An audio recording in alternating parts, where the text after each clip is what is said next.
No. Hello, everybody. Today we're interviewing Mrs. Emily Wood, who is the founder of the Culture Boxes program in Tulsa, which is continuing to be both an overall cherished form of global education for the local community through Tulsa Global Alliance, and also a vital part of World in a Box Day because we use Culture Boxes to majorly represent each culture at the event. And we're so glad that you're able to join and discuss Culture Boxes with us, Mrs. Wood. So my first question is integral for those of us who don't know already, and we'd love to hear you explain, what is a culture box? Well, a culture box, and there are many, many culture boxes. Can you see? Mm-hmm. Well, I see. They're actually bigger than this. There are many of them all locked up in Eisenhower School now because we don't have access to the school. They're the next size bigger than this. So the culture box is filled with artifacts from different countries. It's amazing to see the diversity of the artifacts that each culture box can show from different countries. Like you said, there are 52 different ones. And so my next question is, what event in your life inspired you to found the Culture Boxes program in Tulsa? In 1984, my last child was at Booker T. Washington, and my husband and I went with the Japanese teacher for a 3-week trip through Japan. And we had a homestay, slept on the tatami mats, ate the food on our knees, and the culture was very, very different. So I was a teacher at Gilcrease Middle School here at that time. So I brought back 3 boxes of artifacts from Japan to use there: school uniforms, books, calligraphy sets. They did calligraphy when we got back.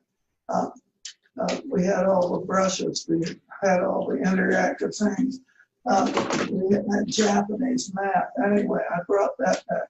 And my whole teaching career changed. I became the most successful teacher in the world after just sort of a lackluster one. And it was all because of these Japanese artifacts. I would go to the door and knock on the door and pretend I was a Japanese teacher before we had a lesson using the artifacts. In Japan, the discipline was perfect. And I would say, all rise, they would all stand up at perfect attention, and we would have a beautiful lesson. And I subsequently went to Patrick Henry School and took the Japanese culture box with me. I was teaching gifted and talented, and they, again, were magic. The superintendent came and got me and said, your job now is to go and help this new school, Eisenhower International School, become an international school, mostly to enhance language skills, strengthen geography skills, increase social studies skills, but most of all to promote tolerance, which I found was sort of transferred, and some of the students were very appreciative of that. A young boy from the Middle East who at Memorial High School just said it changed, it was wonderful. The box explained his culture and it made him feel very good. So that's when it became a formal program. And my last question was the one we had discussed earlier about outside of just school and World in a Box Day, in what way do you think the public can use culture boxes? Looking back, the Girl Scouts always came and got them. And they were definitely part of the Girl Scout program.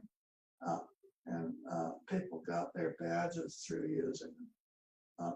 In the old days, homeschoolers came and got them. It wasn't just the schools, I'm remembering. One of them even went to a museum in Philadelphia, and they became pretty well known. Teachers all over the country copied them. And we've already formed a great partnership here. We've had, I don't know how many residents have seen? Oh, many.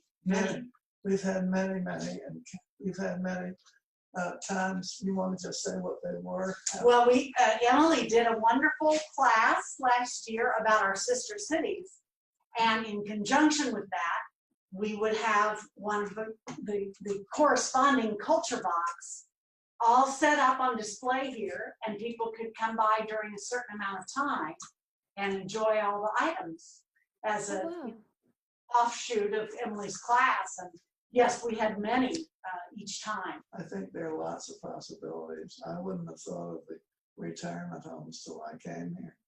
And now I think that we should try expanding that even more.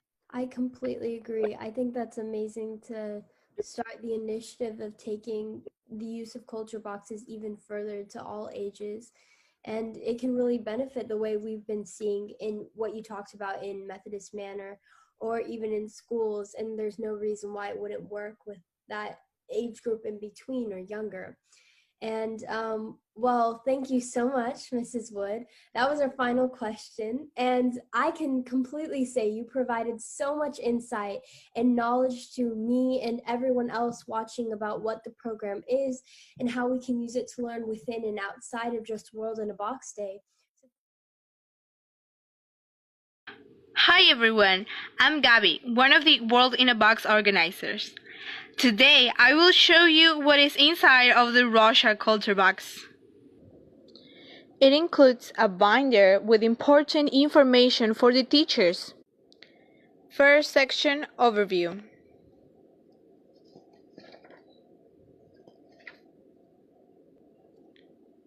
Second section, Lesson Plans.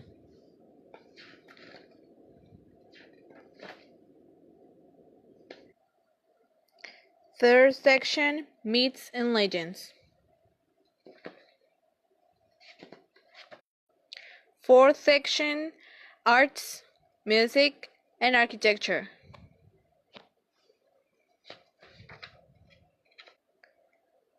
Fifth section, Arts and Crafts.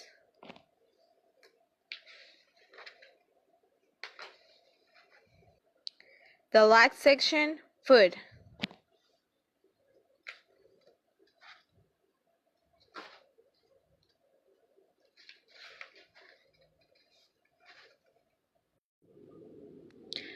As you can see, it has books, tapes, and cassettes. Also, some coins, the alphabet, and a dictionary. But not only that, you will be able to find all of this.